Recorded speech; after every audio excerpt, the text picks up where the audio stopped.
Good evening. Welcome to this panel, Can Sci-Fi Save the World? Or save the day? The world maybe also. We will talk about all that, hopefully, later on.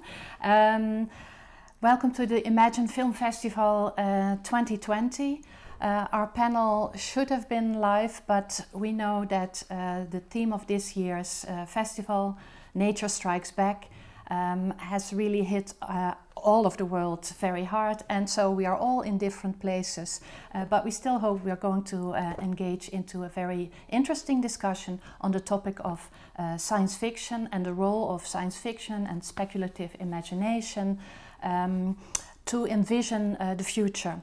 We have a great panel. We have three panelists, Roshita Ruiz, Etienne Auger, and Paul Graham Raven. And I will introduce all of them to you just before they will make their opening statement. My name is Patricia Pistos. I work at the Film Studies Department of the Media Studies at the University of Amsterdam, and I'll be your moderator tonight. So the following setup is what we have come up with. Each of the speakers will be briefly introduced, then they have an opening statement which will include also a film clip, and then we will move into a dialogue. If you have any questions for the panelists during watching or listening, there is a phone number you can app. So send your questions to the number that is now appearing in the screen. So if you have any questions, please let us know, and at regular intervals we will take also your questions into the panel. Okay, let me start by introducing our first panelist, Etienne Auger. He is a principal lecturer at the Department of Media and Communication of the Erasmus University in Rotterdam.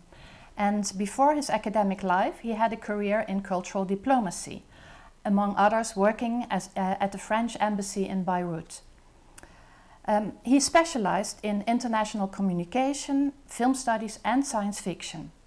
He published 2 books on propaganda and is founder and director of Shift, Community for Histories of the Future, a platform to study and promote science fiction. And he just told me actually that he recently started also to give courses on science fiction to diplomats at the Klingendahl Institute. So Etienne, the floor is all yours, and I think we'll start with a clip, right? Yeah. Yes. Okay. I chose this clip because I think that right now we may be a bit too optimistic about the future. Life seems wonderful. We have pink glasses on, and well, actually it's quite the opposite right now. We are in different places because of what's happening with COVID, and we're not really looking forward to the future.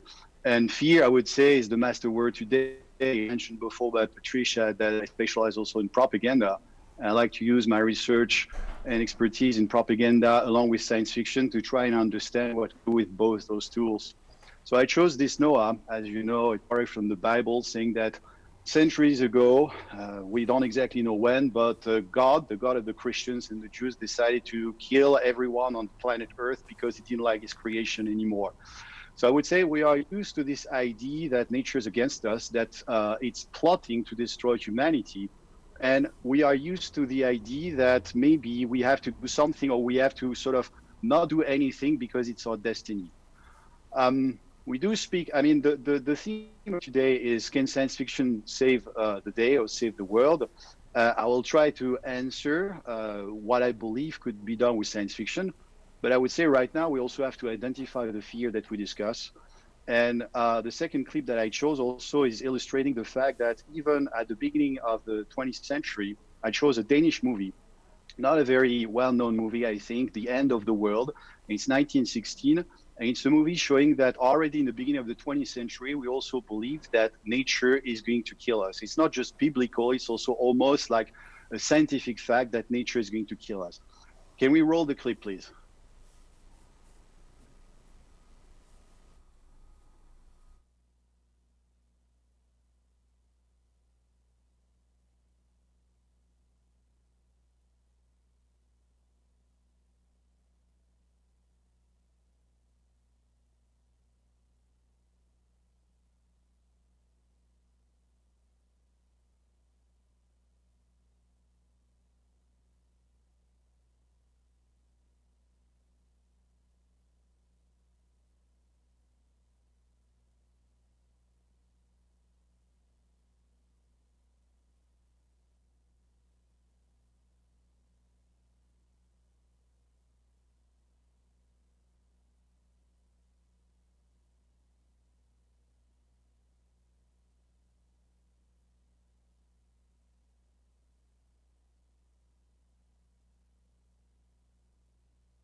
fantasy if you like, but the end of the world is more science fiction about what could happen.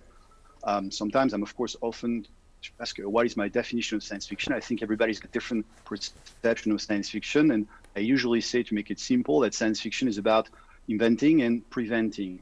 And inventing means that, of course, science fiction helped us design the world that we live in, helped us design, I don't know, smartphones, self-driving cars, things like this, but also preventing. The aspect of preventing means that science fiction is also there to tell us about possible future that we should avoid.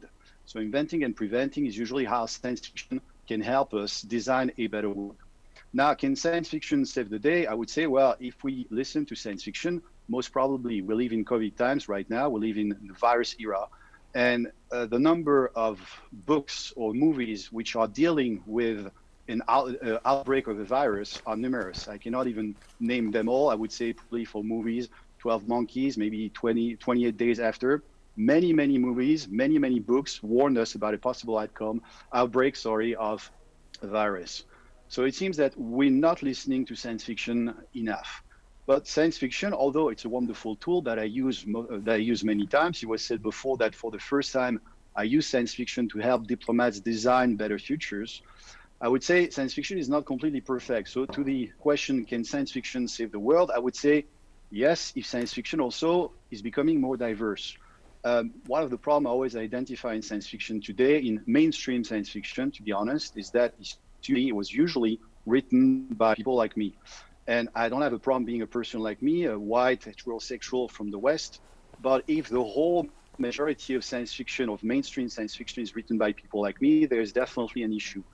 I also like to quote this. There was a study, a very interesting study, up to 2014, counting the number of non-white protagonists in blockbusters, in science fiction blockbusters. And in only 8% of these movies in 2014, of 100 movies, only 8 included non-white protagonists. And out of those 8, 6 were Will Smith. So it seems that when it comes to science fiction, especially mainstream science fiction, it does not reflect the world as it is or as it should be. Science fiction can most probably save the world if science fiction also include many different instruments, including social justice. I like science fiction for a number of reasons, and I'm very pleased that I can also bring science fiction to my university. I'm teaching science fiction. I'm trying to help students also realize that maybe there are better futures if they also help and contribute to designing them, if they understand also where the fears are coming from, if they also understand that this fear that we have right now about global warming is something that maybe we can do something about. Instead of listening to prophets of doom, maybe they can also understand that not all the futures are written. But I would say, to make it very short, science fiction can definitely be a tool to save the world if it includes social justice, if it includes more diversity, and it really becomes an instrument of social change. And I hear some good things. I see some good news. The United States is not the only producer of science fiction, far from it. I chose something from Denmark. I also have many examples from Sweden. I wish the Netherlands also contributed to science fiction, but so far the Netherlands is rather poor when it comes to science fiction movies. There are some very interesting science fiction writers in the Netherlands, but I would say, again, not enough. So I'm very happy to be here tonight, although I'm not here with you. I'm in my lair, as you can see. And I would like now to give the floor to the next panelist. Thank you very much for listening to me, and I would be very happy to answer questions that you may have. Thank you, Etienne. Yes, maybe we can bring back during my introduction of the next speaker the phone number again in the image. So yes, that's perfect. So in the meantime, then now I'm going to introduce our next panelist, Rosita Lunen Ruiz. She is a Filipino science fiction writer living in the Netherlands and winner of the Octavia Butler Scholarship Award for Change the World Science Fiction, and of the Milford Science Fiction Bursary Award. Her short stories, poetry and creative non-fiction have been published widely, among others in Weird Tales magazine's international issues. And in 2018 she collaborated in the Current Futures project to create a sci-fi ocean ontology, for which she wrote a short story called Improvisations of an Ocean Call. And I hope we will hear something of that later on. Rosita is also a collaborator of the Other Futures Festival, and currently she is writing her first long science fiction novel from an indigenous perspective. Rosita, the floor is all yours. Thank you, Patricia. Yeah, I was very enthusiastic hearing Etienne talking about the need for diversity in science fiction, because I definitely am all for that. When I started working in the field of science fiction, and when I first started writing science fiction, I didn't even know that it was called science fiction, because I grew up in the mountains, and well, gender classifications don't exist there. It's like a story is a story. Mm-hmm. Yeah, so it wasn't until much later that I understood that it was something else, and it wasn't being published yet in the Philippines. And it wasn't until much later that I started finding out that you could write these stories and have them published. And one of the first things that I did when I started out on my science fiction journey was science fiction became a tool for me to decolonize. Because as Etienne said, historically, science fiction, the field of science fiction has been populated by straight white men, and also with the dominant narrative coming from the West. And so how do you write science fiction as a writer who does not come from inside this culture, but who comes from outside it? How do you make the stories your own, so that you have your own identity and you're able to speak to your own people and to help them become proud of their heritage and of their narratives? And so that was for me the first challenge. And this was a long period. It took me a long period of time to get through that period. And after a while, I had a brief hiatus, and then I started embracing my identity as, yes, I am really a science fiction writer. And I thought, how will I write a science fiction novel that will pay tribute to the culture from which I came? And I thought, if I write it embedded in the past traditions, then it is not forward-looking. It felt important to me. And I want to reference Donna Haraway's work here, where she talks about habitable worlds and interconnectedness and how we go through the process of metamorphosis. And I thought, yeah, if I look at society around us, we are constantly evolving. And so the work itself has to evolve in order to become a stronger work that will give credit to where I came from. So I think that for me, it became also important to look at the future, what it would look like for the inhabitants of that world, and how it would be possible for me to show that it becomes a world that's sustainable and habitable, not just for one people, but for all of us. Because I think when we talk about diversity and about science fiction as a tool for changing the world or saving the world, I'd rather prefer to think of it as changing the world. Science fiction as a tool for changing the world. What we neglect to look at are the aspects of indigenous culture and cultures that are outside of the dominant culture, and how these cultures actually have a holistic approach to the world, that instead of us as humans possessing the earth owns us. We belong to the earth. And when we have that kind of mentality, so I think that what science fiction can do, and particularly science fiction that is indigenous, science fiction that comes from a different point of view, it could change our own perspective, to change our mindset and the way we look at the world and the way we treat nature itself. I had a clip here, which is I don't know if I'm over time. No, it's go. Yeah, show your clip. Yeah, we can go to your clip. Yeah. Yeah, I wanted to show a clip. This is from Pumzi. Pumzi is a film from, it was filmed in 2009. It is a Kenyan science fiction film which was shown at the Sundance Festival in 2010. And it was written and directed by Wanuri Kahiu and has garnered 11 out of 24 nominations at the 5th Africa Awards. It's a short feature film of 20 minutes and it's available online. So anyone who wants to see it can also just Google it and look it up and you will find it. And it feels important to me to show this clip because it shows a different perspective and a different approach while at the same time showing the effects of us as humans on the world. What could be the possible effect of our thoughtlessness? Because we as humans have become so engrossed in consuming. And our consumerism is what has led to all these things that we see. Global change, the climate change, the global warming, all these things are an effect after effect of our thoughtlessness and our consumerism.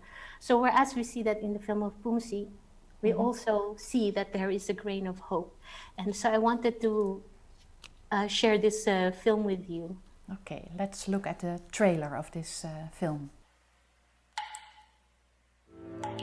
Dream detected. Take your dreams as present. Dream detected. Take your dreams as present.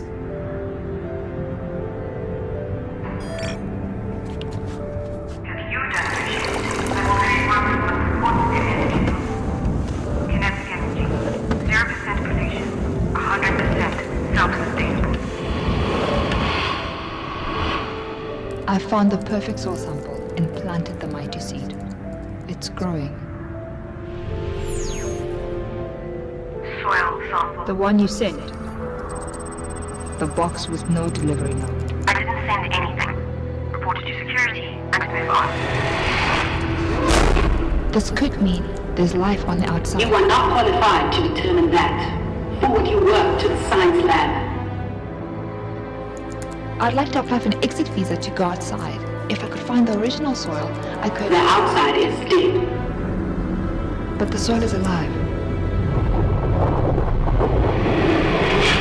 Take your dreams as present. But I know it's alive. It has to. You were compromised by your illness. You should have taken your medication. I have been taking them. I can't help you anymore. What about the plan?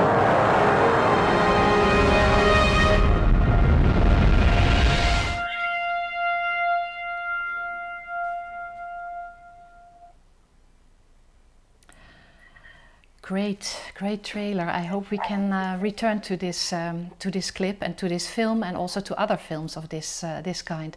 But first I want to now introduce our last panelist, Paul Graham Raven. Paul Raven is a researcher and he researches the narrative rhetorics of socio-technical and climate imaginaries for Lund University in Sweden. His thesis proposes a novel narrative methodology for future infrastructures. He's also a writer and critic of science fiction, an occasional journalist and essayist, a collaborator with designers and artists, and a lapsed consulting critical futurist. He currently lives in Malmö with a cat, some guitars, and sufficient books to constitute an insurance-invalidating fire hazard, which we can see a part of in the background. Paul, the floor is all yours. Thank you so much. Good evening, everyone, and thanks for coming. Thanks for having me. So the title of this panel is Can Science Fiction Save the World? And my simplest answer to that is no. Science fiction cannot save us from climate change, it can't save us from COVID-19, it can't save us from Donald Trump or sea level rise or desertification or populist demagoguery or plastic microfibers. Nor can technology. The only thing that can save us from these things is us. But that's kind of a cheap shot, I know. So my point is that science fiction can't save the day, but I do think it provides useful tools for thinking about futures. not the future, because there is not one true future that anyone can save or destroy, but futures plural, because there are countless possible pathways we might follow. So futures plural, but futures collective too, not your future, not my future, but our futures. Futures plural, futures collective, and also futures polyphonic, poly, many, phonic of the voice, many-voiced collective futures. Now, this is not just a case of saying, oh, if everyone read Roadside Picnic by the Strugatsky brothers, or if everyone watched Elysium or The Matrix or Alien. No individual work of science fiction, regardless of its medium or message, can make much of a difference on its own. A work of science fiction can only ever be about one future at a time, but taken together as a mass, all of those science fictions together can help us think and talk about plural futures. So in science fiction scholarship, we sometimes talk about something we call the megatext. The science fiction megatext is like a warehouse that contains all the tropes and ideas that have ever been used in science fiction stories, all the plot arcs, the character types and metaphors, all the gadgets, the aliens, the monsters, all the ways the world might end or get better or become stranger. Now, these tropes get used and reused quite often, because once a work of science fiction is out there in the world, it's part of culture. So there are all these fragments of futures out there, and people, writers, artists, musicians, filmmakers, they pick up these bits and fit them together to make new stories or to remake an old story a new way. They may even add a new fragment of their own. But then these stories go out into the megatext and they get broken up again, and the process repeats. And it should be noted at this point that there are big important questions of class, ethnicity and gender about who gets to access and produce and remix cultural material. I'm looking forward to discussing those questions later on. But for now, though, let's note that it's not just artists and writers and filmmakers and musicians who tell stories about the future. They're everywhere. An advert for the new iPad, that's a story about the future. The quarterly earnings forecast at a meeting with your shareholders, that's a story about the future. And then there's the oldest form of all, the political campaign, which is always a story about the future. The Communist Manifesto is, in a way, a kind of science fiction. So is the Constitution of the United States. I'll leave you up to, you can decide which one of those you think is more plausible. But there is a difference. See, for the most part, science fiction doesn't predict or promise the future it portrays, though audiences sometimes assume that it does or decide that they wish it did. But adverts, business forecasts, architects' models, promotional videos for as yet unbuilt driverless cars, and political campaigns, they all explicitly promise you a certain future if you take the action they're suggesting, whether it's buying something, investing in something, or voting for something. Do this, get that. Story about the future. Thing is, there's a lot of these stories out there now, and they're all broken up and mixed into the ocean of culture alongside the fragments of science fiction. And so you get bits of adverts and politics mixed into science fiction stories, and increasingly bits of science fiction stories mixed into adverts and political campaigns. I could go on like this for days, but that would be inconsiderate to you, the audience, and my fellow panelists, so I'll get to the point. There is already a big rip in the membrane between science fiction, or artistic narratives of futurity, and commercial and political narratives of futurity. As a writer of fiction, when I get the time to do that, which isn't very often these days, I'm interested in using the tools of commercial and political narratives within artistic narratives of futurity. But in my work as a researcher, I'm trying to do exactly the opposite thing. I'm trying to deploy the techniques, tropes, and fragments of science fiction in political spaces, particularly around climate change and technology, in order to change the way we talk about futures and also who gets to talk about them. I'm doing this for two reasons. First, because those tools are imaginatively powerful. And second, because they're democratic and demotic. They can be picked up and redeveloped and remixed by ordinary people who aren't politicians or academics, or even science fiction writers. There is a third reason too, which is that it's a lot of fun, but don't tell my funders that. So I'll finish with an example. The Museum of Carbon Ruins is a project by some of my colleagues here at Lund, which uses ideas from museum studies, immersive theatre and critical design, as well as science fiction. Is it science fiction? That's an open question, but it's definitely a story about the future. Run VT, please.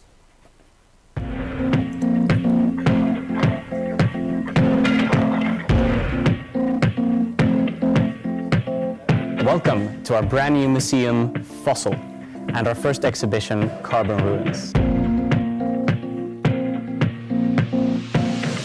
So in the fossil age, we would extract fossil fuels and then turn them into small plastics bits called Lego that we played with. Now, of course, we don't do that anymore. Lego invested heavily in bioplastic, so making this from bio-based materials instead. And kids can still happily play with Legos. So this might look like normal grass, but it's actually made from oil. In the fossil age, we would use artificial grass on our football fields because we didn't want to mow them. So we're very happy to have this preserved right here in the exhibition. Here we see the fast food hamburger. As critique of industrialized meat became more common, they tried to replace the protein between the buns. First they went to plant-based alternatives, and then they went to lab-grown meat, but eventually there was no sustaining the fast food hamburger. Here we have something quite exotic, frequent flyer cards, and these were used to incentivize aviation. So the more you flew, the more perks you got. You got to board the plane first, you got to sit in the lounge, and these eventually disappeared. So we're very happy to have two preserved right here in the exhibition. Thank you for your time. There's plenty of more to explore in this exhibition, so please come see for yourself.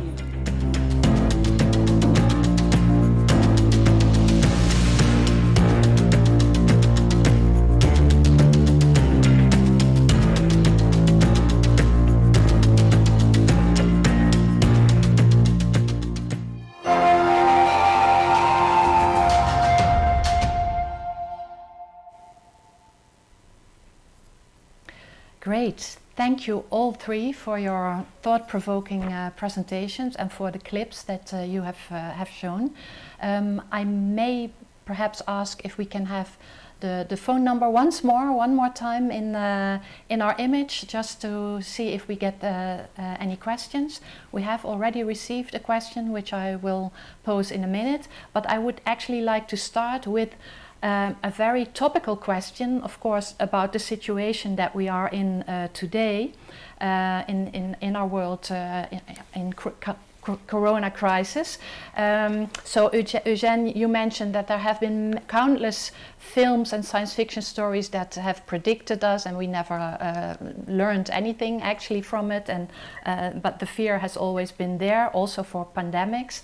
And when I talked to you, Roshita, you actually had a very different story about how we could look at the corona quarantine from your perspective. And for Paul, I was wondering, looking at the wonderful exhibition of the carbon fossil age in 2053, what would an exhibition on the corona crisis look in, let's say, 50 years? So actually this is now an open question to the three of you to briefly maybe reflect and come in on the situation that we are in today, which sometimes really seems like a science fiction story that we are living. And then we take our questions further into other fields or domains. But so I don't know who would like to start. Maybe Eugène, would you like to come back to the fearful stories of science fiction and pandemics? I assume I am Eugène, but actually my mother named me Etienne. Oh, sorry. But that's your name from the future. You don't know it yet, but my clone. Fine. Just one thing. I do agree with Paul. Science fiction is not about predicting. That's usually an idea that maybe a general audience has. But when you read science fiction, it's not about predicting. I'm always tired when I hear people saying, if you read 1984, you see that Orwell predicted everything. And Orwell didn't predict anything at all. He was just very concerned with the current state of Britain at the time. In 1948, he was extremely concerned that Britain was becoming less and less of a democracy, and he wasn't speaking about Nazi Germany or USSR, he was speaking about Western democracy. So it's really, for me, the work of science fiction is not about predicting.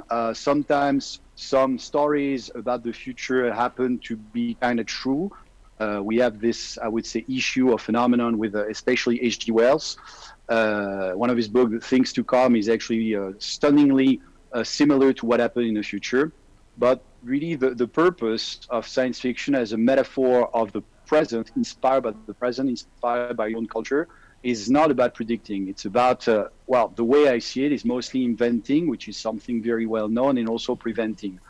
But the thing is about science fiction is lots of science fiction is about preventing. It's about dystopia. It's about horrible futures, about future nightmares, because the thing is, we are not looking forward to a book which is about happy people in the future. We want a crisis. We want bad things to happen, because that's also the purpose of literature and cinema, to tell us about crisis and to give us a little bit of hope in the future.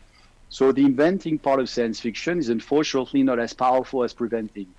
There is a new, I was saying during the technical difficulties that we had, that I'm always very careful about boxes in science fiction. The reason why I like it so much, and also in academia, is that we don't put things in boxes. But there's a new movement, call it this way, called Hope Punk, which I find also very interesting, because it's mostly made by people which are different from the usual Western straight male, like myself again, mea culpa. And it's quite interesting, because I was mentioning Becky Chambers, and when I first read a book by Becky Chambers, before I was like, wow, it's a book about basically nothing, about people speaking about emotions. I'm not sure I'm going to enjoy it very much, and I enjoyed it very much. And I think that it was actually, for me, some kind of discovery, in a sense that science fiction can also open up to different potential futures. I think the term futures with an S has been mentioned before, and I agree with this.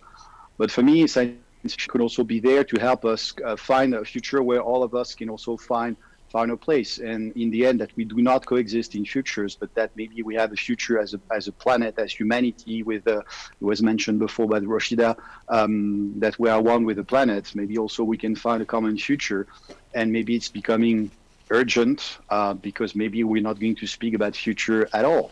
I don't know. Rashida, do you want to comment on this or come in? I tend to be rather hopeful, so I hope that we still definitely can speak about the future.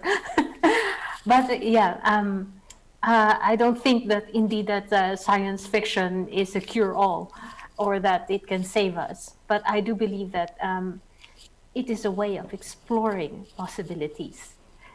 It's an instrument for us and for people like me to see whether we can create a future that is livable for us, where we can live in, where we also occupy the world, and we have a voice in that world and a place in it. With regards to the coronavirus, I was actually, when I was working on, I was working on my first draft of my novel, and I sent a draft to my brother, and he said to me, "You're talking about this segregation of the people during a period of crisis." He said, "Do you realize that you are referencing our indigenous practice, wherein a tribal area is segregated or put in a sort of a quarantine, wherein outsiders cannot come in and cannot go, and people cannot go out unless they're on official business, because this is to give the land and the people a time to rest and recuperate." And I thought, oh my God, that's such a, it feels very mind-blowing to us. But in this state of quarantine, perhaps it's also a way of nature telling us, okay, maybe you need time to recuperate, to rethink things, to rethink how you will move forward into the future. And so I think that's also a very science fictional concept to look at it, especially when we see how nature has, or the steps that nature has been making during the quarantine period, for instance. It's all, of course, not enough, but I think that there are ways, or there are tools that we can take, lessons that we can take from this moment as we move forward into the future. And when we tell stories about that, looking at these lessons and maybe thinking that maybe there's a different way of living other than the way that we have been used to living. If we can, instead of being more focused on the materialistic way of life, consider perhaps a more communal manner of living. There are aspects of that in science fiction as well. And So science fiction offers us possibilities. It tries to imagine what could a more livable future be like, what could a more sustainable future be like, and in imagining these things, well, I believe that if you imagine it, you can make it possible. Beautiful. And is this is also how you write your own science fiction? Yeah, it seems that it's been evolving towards this point. Yes. Yeah. So and I also was thinking about the discourse that is going on today, wherein you see a lot of toxicity in the discourse and divisiveness, where people are put into boxes. You're this, you're that. But I think that as we evolve, if we think of ourselves as evolving human beings, that we are moving towards a future wherein we see ourselves as being part of each other, then perhaps we would start to rethink, okay, instead of seeing you as being, you are this person who I always hate because you're this, you are that, you have oppressed us, maybe we start to think, you are also a human being like me. And perhaps our history has this, but we need to evolve together because we need to work together to create a better future, not just for us, but for the next generation. And would that also involve decentering the human? Because the name Donna Haraway has been mentioned a few times, and of course also Octavia Butler. I have to put in my ear. But Haraway, for instance, in her latest work, she really goes beyond any kind of human imagination, right? And this metamorphosis and the co-evolvement of the human species, for instance, in her own speculative fictions in the book Staying with the Trouble, is a human combined with a butterfly. And are these things that we are necessary for us as humans to think, to decenter ourselves? And can science fiction help doing that? Is that, yeah? I think science fiction can help us doing that. I think that as humans, we tend to be rather selfish.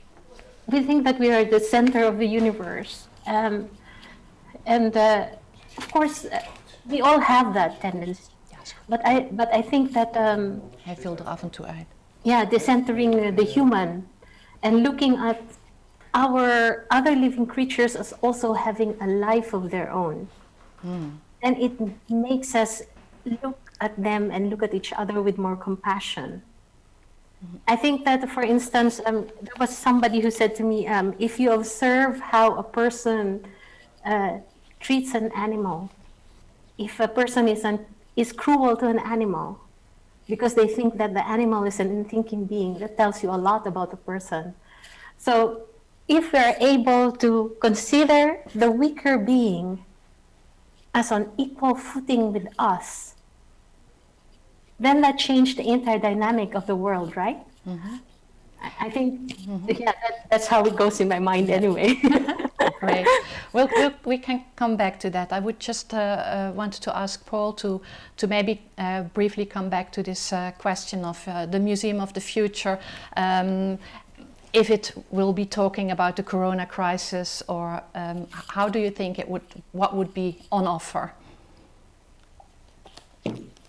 That's a tricky question, because one of the hazards of talking about that sort of thing when you're still in the middle of it, one of the problems with the discourse around corona now is everyone's trying to work out which country's done it best, and it's not open, right? I'm in Sweden at the moment, and Sweden has been something like international punching bag for its own choices and strategies and so on and so forth.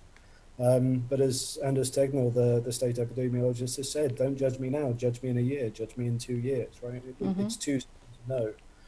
And I think there's an interesting point here which talks to, fiction's ability to put us in the shoes of people who are different to us and have different experiences is really important. And I think part of the problem with that sort of really toxic interpersonal discourse now, but also the incredibly sort of narrow view of the future that we tend to have, is counterintuitively because we've kind of forgotten how to do history. I mean, much was made in the 90s of the so-called death of history. And as we've recently learned, right, history didn't die, but we kind of stopped paying attention. It certainly stopped being taught very thoroughly in schools, certainly where I'm from. And without an understanding of, so doing science fiction is like plotting a graph in maths, right? You have to have a sufficient number of points to get an idea of where the curve is going. And if you're not aware of historical precedents, you can't really sort of make an accurate, extrapolation from them. And so part of that means, so how will we look back on the COVID era? I think in maybe not in 30 years, but in 50 or 100, we will look back to it not as a sudden eruption of strangeness. We will look back to it as a return to a norm. The 20th century is exceptional in human history because it is probably the one short period during which infectious diseases were not a massive social force on the way we lived. And there's all sorts of reasons for that, socialized healthcare, so on and so forth, right? But suddenly, that force has returned because we stopped maintaining the things that kept those problems away. So, and this is the thing, a lot of the best science fiction writers and a lot of the best futurists as well are actually the ones who read a lot of, if anything, more history than they read about the future, because you have to know where we've been before. I mean, without getting too dialectical about it, the past returns in different forms. Everything old is new again. And if you look back at, the 1918 flu keeps getting mentioned, but no one really examines the detail of that comparison, which is quite illuminating. But also, the Black Death in Europe is illustrative at a social level. I mean, a lot of Foucault's work focused on that, right? The social reaction, the attempt to explain something that is fundamentally unexplainable as well, right? This tendency to personify, which is again is a very science fictional trope, right? You take a metaphor and you kind of expand it and concretize it.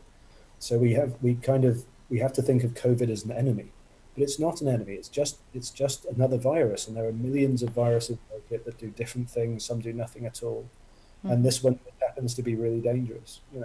So going back into the past and looking at how we reacted to things like this then, when they were commonplace before, because there will be more of these, right? It will become again.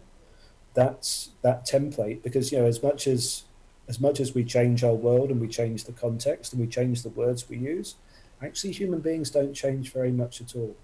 And I think we'll find actually it's probably easier to tell how we'll talk about COVID in 50 years' time by looking back and seeing how we talk about tuberculosis during the Victorian period. I think a lot of narratives of class and circumstance will start emerging that no one's willing to talk about now.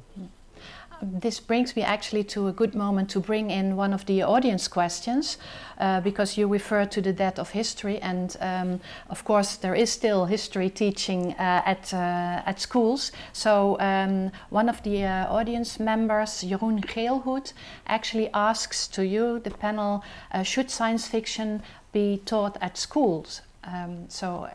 Instead of, or not instead, of course not, but also besides history, let's also have science fiction as a course in elementary school or later. So, what are your thoughts on that? If you want to come in, just raise your hand. Otherwise, I'll just ask somebody. Yeah, Etienne. Yeah. I think for me, the answer is obviously yes. I think science fiction maybe shouldn't be taught, but should be used as a tool.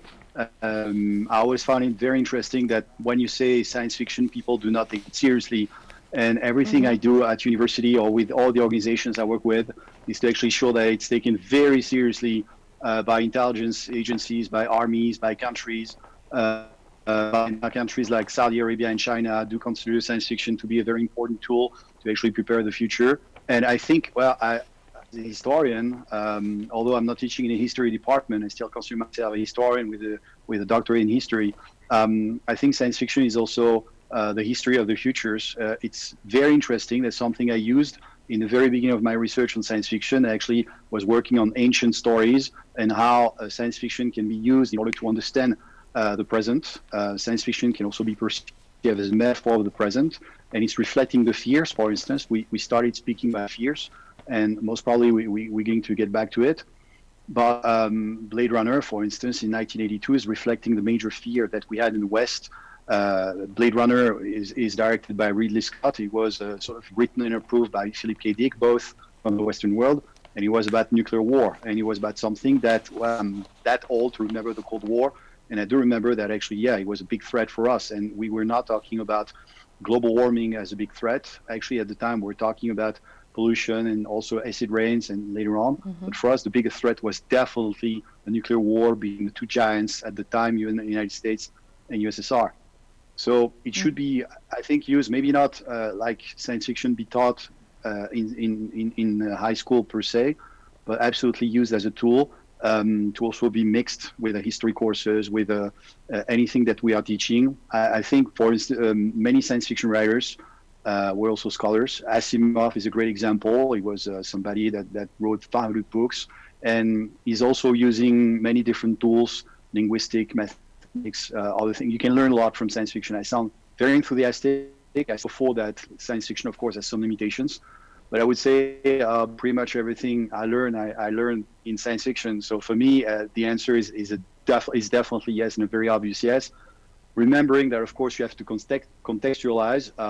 Science fiction is also the basis of some things which are not that I'm not as enthusiastic about, like Church of Scientology. And I know I shouldn't say that tonight, but the Church of Scientology, also the basis is science fiction. So science fiction is not the answer to everything.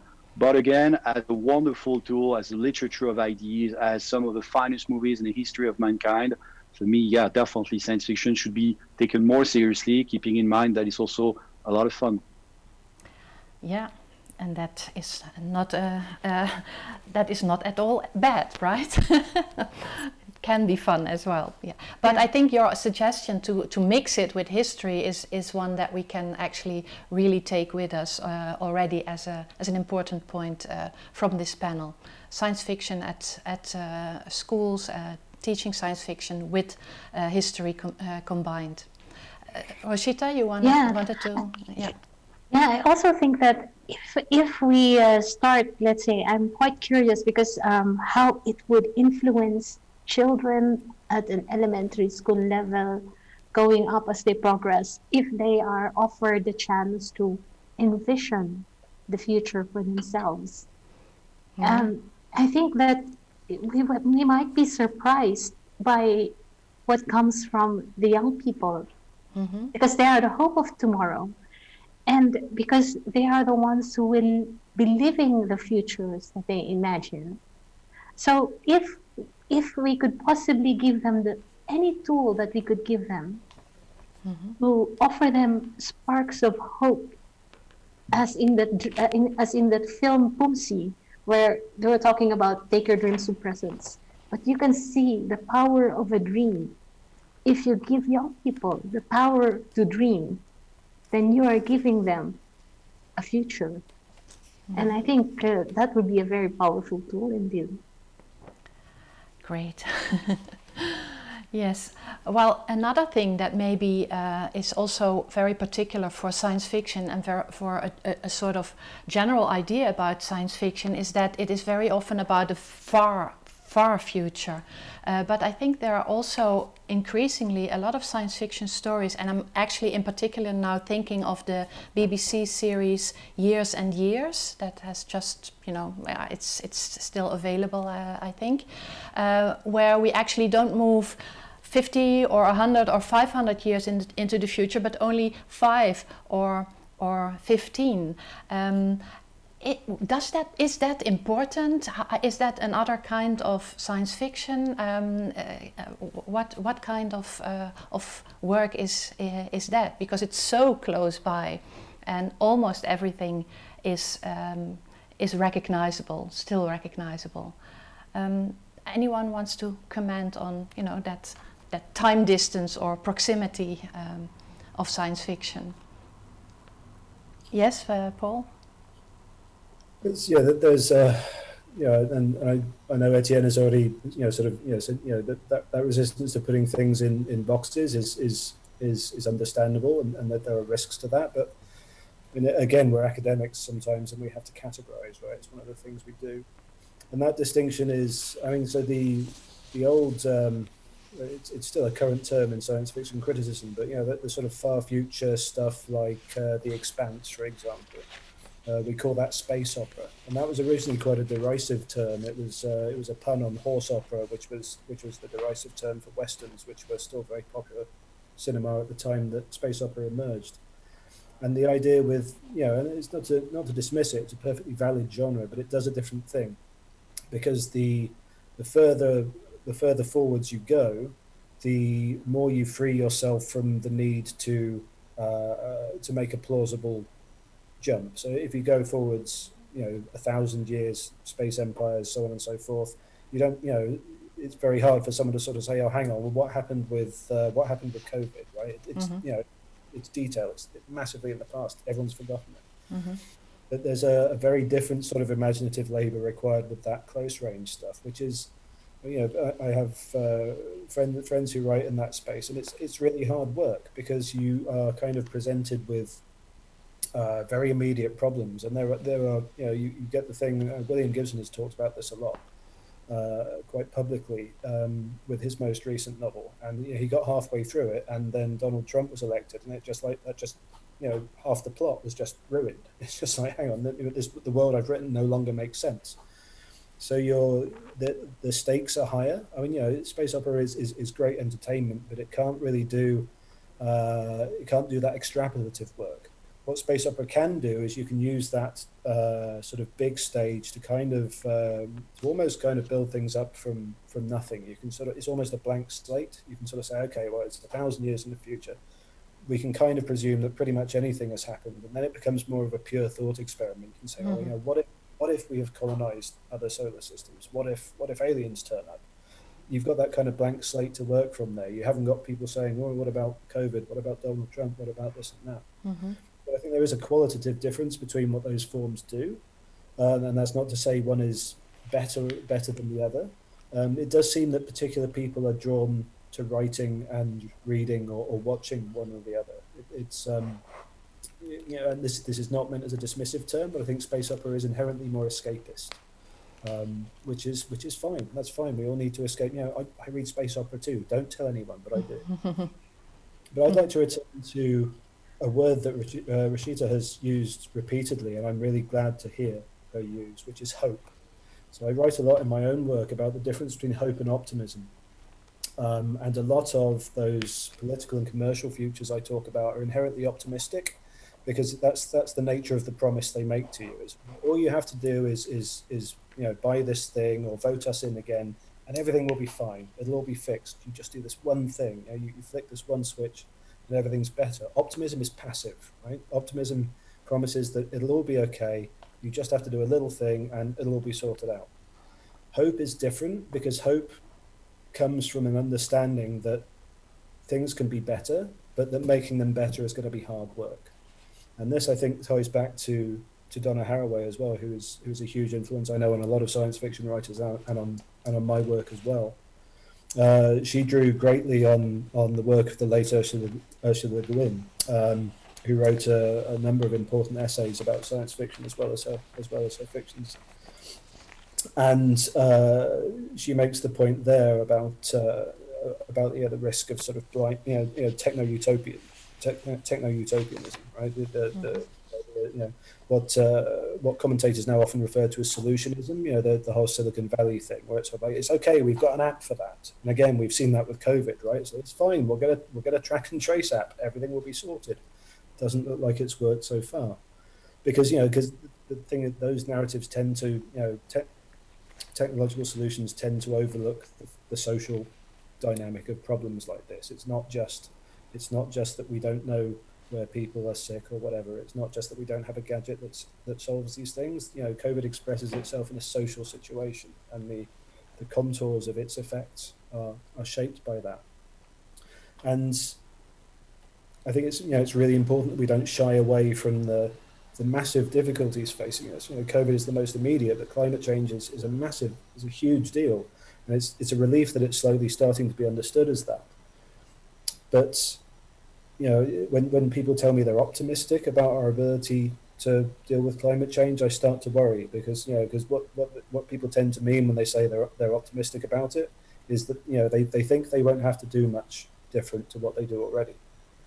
Whereas hope is different, and Etienne talked about Becky Chambers and the whole hope punk movement, which is still, it hasn't produced a lot of work, but I find that the rhetoric from that space really, really interesting. Chambers is an amazingly powerful essayist as well as a fiction writer, and that idea that you don't just sort of say, oh, everything will be fine. You say, no, it might not be. Actually, it might work out really badly, but we have a chance, and the only way to realize that chance is for us to work for it, right? It's effort. The original Hope Punk essay, she talks all the time about it. You get up every day and you try again, and you may be defeated in the short term, but so optimism is easily deterred, but hope is the stubborn thing that gets you out of bed every morning and makes you keep trying.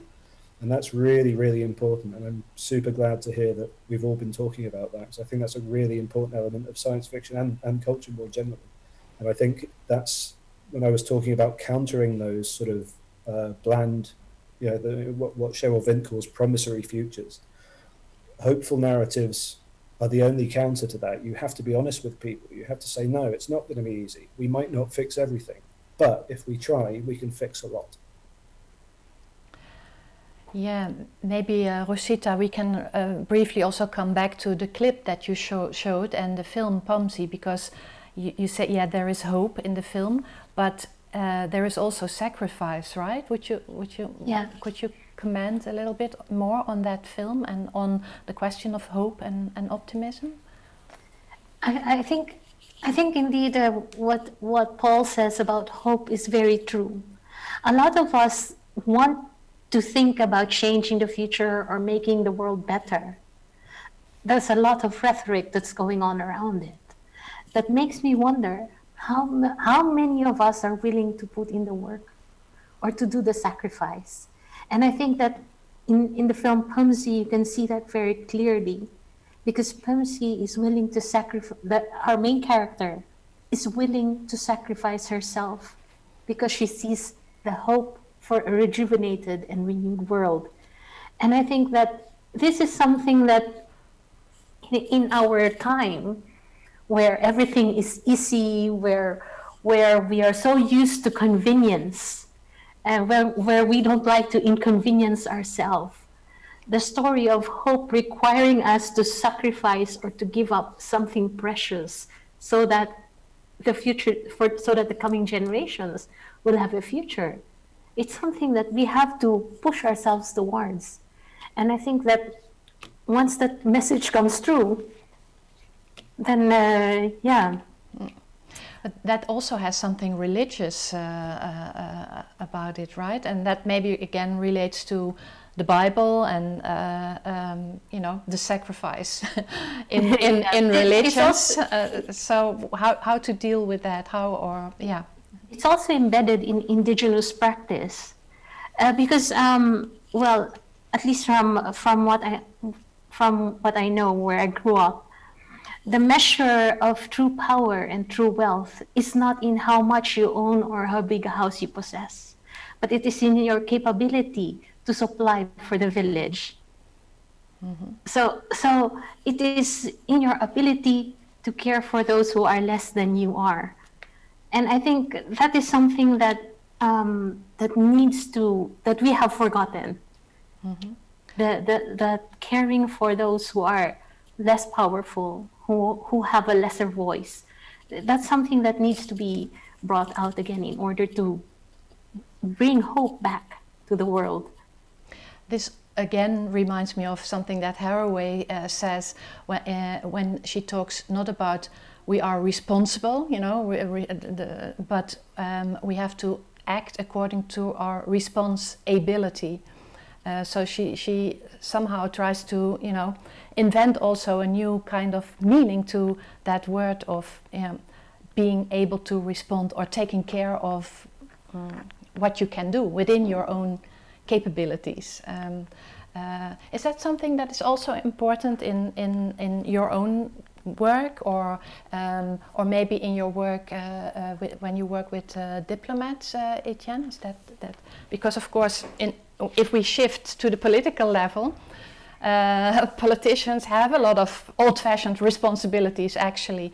Would that be, what are the terms in science fiction that you think are really necessary to bring into these other discourses? And would responsibility be one of those? First of all, about what I was say about space opera and so forth and so on, about the time. It is true that year after year is like very short time span. Usually when we work with organizations, we tend to say, well, we want to work on a future that will be 10 years maximum, because the idea is to also explain the steps, but it's something that is very practical. Also, the other term that I keep hearing that I have a problem, I would say a problem with two concepts that I also heard today. First one is climate change, and the second one is sustainability. As a historian, I don't see the problem with climate change, because climate has always been changing. Global warming is a different story, in a sense that global warming, indeed, in the future, maybe the human race will disappear, could disappear, it's possible. But climate change is something that for me is not the correct term. Climate has always been changing. We had ice age, we had many things, and I hear this term constantly. And the second term that I have a problem with is sustainability. I personally don't want this world to be sustainable.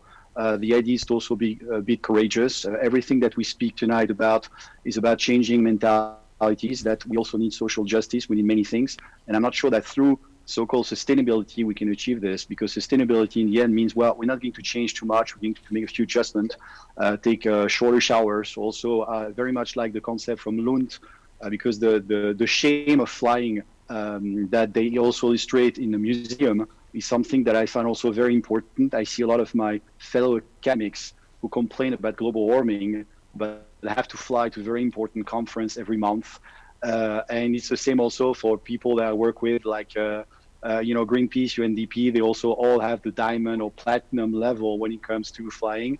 And I find this absolutely stunning. It sounds like Catholic priests saying, well, Jesus wants you to be poor, and in the same time, the Vatican. So if we speak really practically, it's really about changing mentality. I really very much like the idea of working on different futures, coming also from different cultures, not always the same narrative. So the Philippines or anywhere, I mean, different perspective, because also the thing is, if you keep reading the same books as everybody else, we'll have the same ideas. So for me, sustainability is not something that I want personally. I think I'm not advocating a revolution. I know I'm the French guy tonight, but revolutions are not always the answer. But also finding different models. I do like the term hope very much. I like also the term joy as opposed to happiness, that there's some kind of joy to be found in the future that will be more diverse, but truly diverse, not having like the occasional non-white here and there just to say we're diverse. So when I work with diplomats, I can speak about what I did only a week ago. It was with diplomats from Mali, Chad, Mauritania. And the idea was to say, well, you also have a very important voice.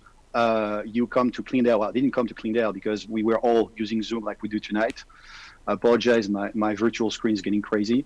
But the idea was to say, well, you also have a very important voice. It should not always be the usual 5 big countries, which are France, Great Britain, Russia, China, United States, always come up with for the future or solutions for current crisis.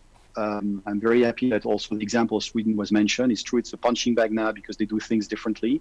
I have absolutely no qualification in medicine, but I agree with Paul. We need to see the result and not judge as the crisis is going on. And I was just telling those diplomats, I kind of hope it's a message of hope, but I say how much I love Africa in general as a continent, but also all the countries I visited in Africa, especially South Africa that I know a little bit. And I saw a lot of hope over there. I saw a lot of different ideas. I saw Ubuntu as some kind of global philosophy that could help. But really, to return to the other story, it is true that there's a form of escapism, which is not bad in space opera. We all agree on this. It's a bit like reading Harry Potter. It's escapism. It can also just give you the wrong idea about future, because then future and past are sort of mixed, which can also be dangerous. But if you speak about a very practical way, with the diplomats and also with my poor students. Usually when I speak about science fiction and future prototyping, which is a way to get the future that should happen and not that could happen, usually the time span is 10 years, because that way you can justify the step by step, and you can invent a world that is much more satisfactory for everyone, a world when there is more social justice, when people actually have some kind of joy to live in the future together, which is also essential. And this 10 years is not really arbitrary. It's just that so far this is the model that many of us are using because it's the most practical one and the most efficient, politically. Great. Paul, you also want to maybe come in on this question of responsibility or other terms in science fiction that are really useful tools for thinking? I'm hesitant to go for any particular specifics, not least because my mind has, as it always does, gone blank when I've been put on the spot. But I think but the general, the neologism, right, the invention of new words as part of the tradition of science fiction is a really powerful part of it. And it's not to say it's unique to science fiction, right? Language changes all the time. We come up with new words, but the reaction to that is very telling in itself, right? It's I don't know if I guess it must happen in other countries too, but in the UK and the US, I know there's been a recent trend in the last 10 years that the big dictionary makers, get a bit of publicity every year by announcing the new words they've added to the dictionary. And, there'll be things like, selfie or things like this. And of course, there's, this huge backlash. Oh, you can't put that word. It's not a real word. You can't put that, that whole idea that, your language is, it's in the whole point of the dictionary. Language is solid and unchanging. It's like, well, it really isn't. In a way, we have to have words to describe the things we want to change. And I think, I'm not sure that science fiction necessarily comes up with the final words that we should use to describe things, but I think as a demonstration that naming new things and finding new things to name is a really, really important part of that imaginative process. I think, I'd like to return, I think, to that, to the question of whether science fiction should be taught. And I don't think, partly because, I remember being taught English literature when I was at school a long time ago now. And oddly, perhaps for a writer, I hated it. It's being made to read a book. Always put me off it immensely. And that's one of the reasons I ended up reading science fiction, is because no one ever made me read it. But like Rachita was saying, if we teach kids to imagine, and we let them imagine and we let them dream, and we give them tools for taking those imaginations out of their head and getting them on paper or through design processes or through art or through whatever, or through engineering. I think more of that kind of visionary making work in engineering at an early stage would be really, really powerful. It's so less. I think we need less teaching science fiction and more teaching a kind of a futures literacy, if you like. I know it's a term of art in certain parts of the academy, which is occasionally problematic. But just that idea that, for one thing, I think just opening up the idea that the future does not, the right to think about what the future looks like is not just the province of science fiction writers. It's not just the province of politicians. It's not just the province of Elon Musk. It's not just the province of whoever, right? We all get a voice. We all get a chance. And I think if we let kids know that, they're just as capable of thinking and dreaming about the future as everyone else, and they have as much right to have an opinion about it, I think that would be a really, really powerful thing. And I think that's, no one can, I don't have children, but I have a lot of friends who do, and they're always coming up with new words for stuff, right? That instinct is there, and for most of us, it gets trained out. And I guess those of us who write science fiction have just managed to keep hold of a little bit of it. Great. Yeah. There are so many more things to talk about, but I think maybe One film that came up also in our discussions earlier is the film Annihilation, and Roshita, you mentioned it, for instance. We do have a small clip of that film. Maybe we could look at it, and then maybe you could say something about, why, what is happening in this film and why it's important to you. So, could we see the clip Annihilation? Yeah.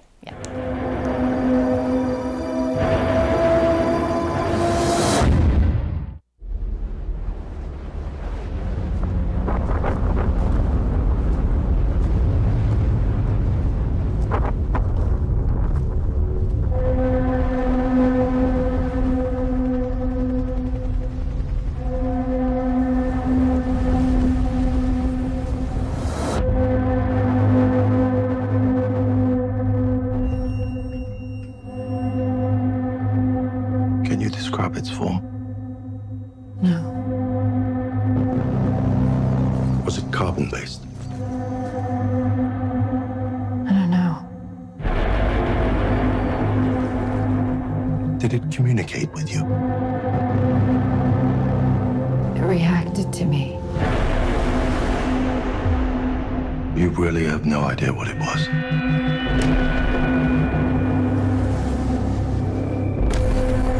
Did your husband contact you at any point while he was away? No. It was his decision to go in. Why did my husband volunteer for a suicide mission?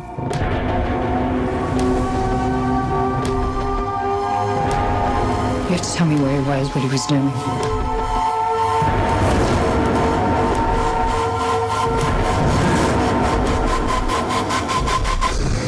I need to know what's inside. I could save him.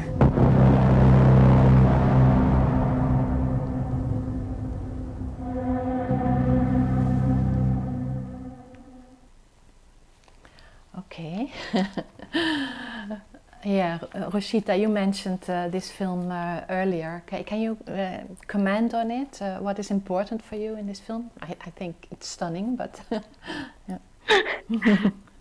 Yeah, I was quite mind blown by this film. But then this is based on Jeff Vandermeer's novel, Annihilation, and Jeff really has that amazing strength, a different way of looking at the world that blows your mind. And I think one thing that I found that impressed me about this movie, and I'm still thinking about it, is it makes us ask the question, what is it that really makes us human? And what is it that separates us from other living creatures? So it's a question that I'm still thinking on, and I find it to be a film that makes you really think. Yeah. It really indeed is a film, I think, that presents us even with a different science, So, what is the question of the human? Is it carbon-based? But everything we actually know about science in science fiction doesn't work. I don't know if Etienne or Paul also want to somehow come in on this film. I think, thinking about quantum physics and entangled nature culture worlds, this is a powerful imagination of it. Paul, you wanted to come in? Yeah, I mean, I'm not much of a cinema guy, and I haven't seen Annihilation yet, but I'm very familiar with Jeff Vandermeer's books. Actually, I was reading that trilogy in the last year of my PhD, and I never actually finished the third book because it's a really interesting series in that it just, most trilogies have the standard kind of arc. The story opens, things get complicated, things really sort of peak in the second book, and then they kind of tail out and resolve at the end. But that doesn't happen with that trilogy at all. It just gets weirder and more intense the further through you get. And I was literally, it was just too much. I couldn't finish it at the time. I really need to go back to it because it's horribly compelling, but it's emotionally exhausting to read. And I mean, this is a massive simplification, and I'm sure Jeff Vandermeer would shake his head terribly at me for saying it.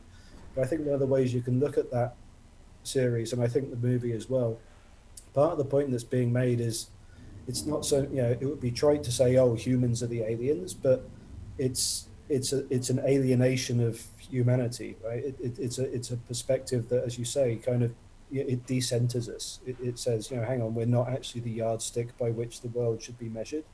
And indeed, our attempts to make it so have caused a lot of the problems we have. It's that sense that, it's the, to use a very Marxist term, it's the re-enchantment of the world, right? But it turns out that not all magic is nice and friendly. Exactly. The world is a huge, dynamic and scary thing. Yeah. Yes, I watched it with my students, and they had actually the same reaction, that it is enchanting but also very frightening. So that is maybe the special power of this film.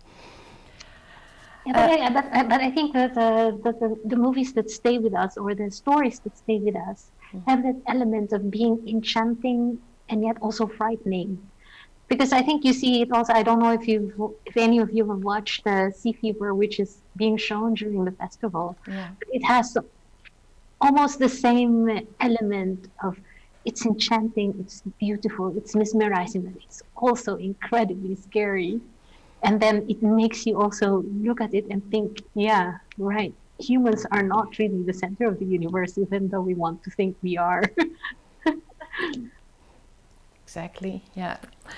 I think we are slowly coming towards an end of our discussion. I don't know if each of you still wants to say something, really urgent, or a takeaway sentence for us to, play with when we go back home on our bikes or car, or but we are slowly going to wrap up. But yeah, any final statements? I'll just ask all of you. So Etienne, do you want to just say a few more things about science fiction and saving the world, or not? First of all, we might agree on this one. I believe that science fiction is a terrible word, in a sense that it doesn't encompass the diversity of science fiction itself. The French started to call it anticipation. I don't think it really matters how we call it, but it's true. Science fiction, the term is really terrible, because now science is not as important as it used to be in the beginning of the creation of genre. And now it's the most interesting work, if I may say so, are mostly what is sometimes called, well, I agree with Paul that sometimes we have to categorize. The most interesting work that I find is not hard science fiction, but soft science fiction, dealing mostly with changing in society and not so much with technological innovation. So I think usually when we speak about science fiction, people also tend to believe that you have to be very good in mathematics, which I'm absolutely horrible with. I think I stopped mathematics when I was 6 or 7, and my parents are still very sorry for that. But science fiction is not a very good term. Again, can it save the world? Most probably not. I agree, we can save the world, but I just really believe that it's a wonderful tool. It's really a stunning tool, and I'm always very surprised when I see people working on futures, futurologists who actually don't use science fiction. I think it's the literature future, the metaphor, the present, call it however you want. I love this definition by Norman Spinrad, who says science fiction is anything published as science fiction, and that's it, end of the debate. So it's changing constantly. There are always some new things about science fiction. That's also why I said before that I don't like to put it in a box.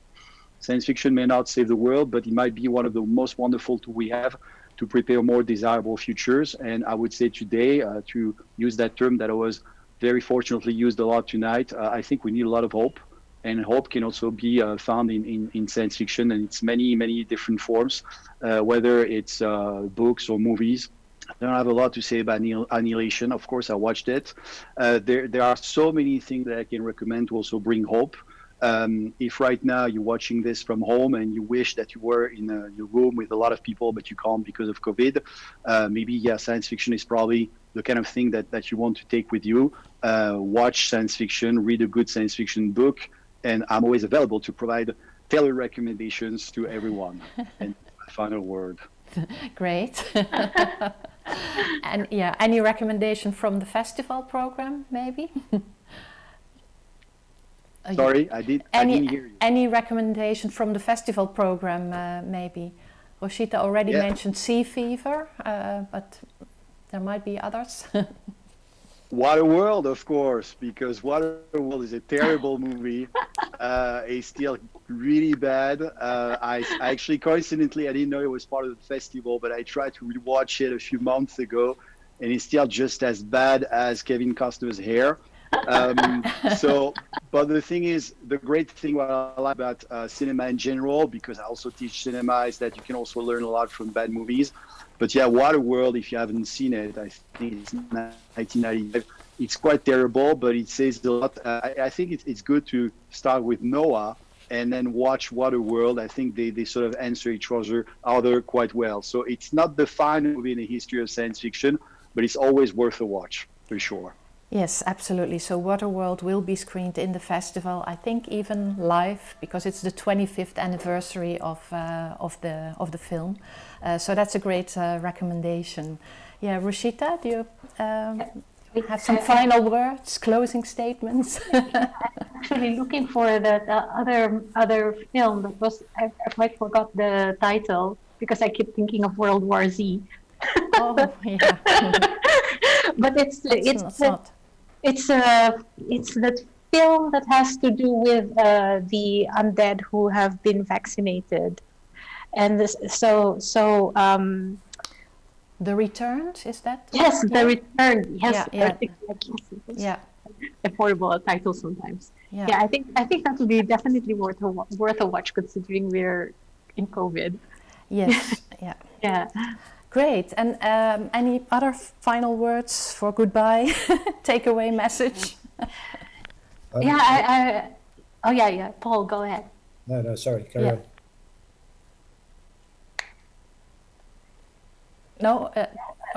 No, Paul, you can, and maybe you want to come back, Rosita, but Paul, do come in. Oh, sorry, I didn't mean to barge in.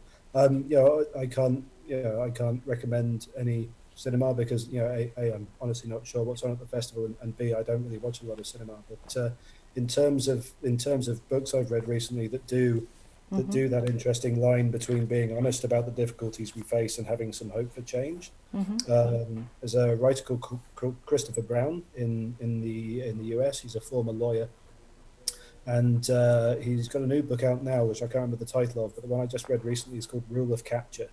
And it's about a lawyer who takes on the case of a climate activist in a very screwed up near future United States. It's very much about climate change, but it's also about law and politics and people and passion and anger and confusion and personal struggle as well. It's a really astonishing. It's a good fast read, but there's a lot of it's not disposable at all. It becomes very strongly recommended. Great, thank you. It's always good to have recommendations.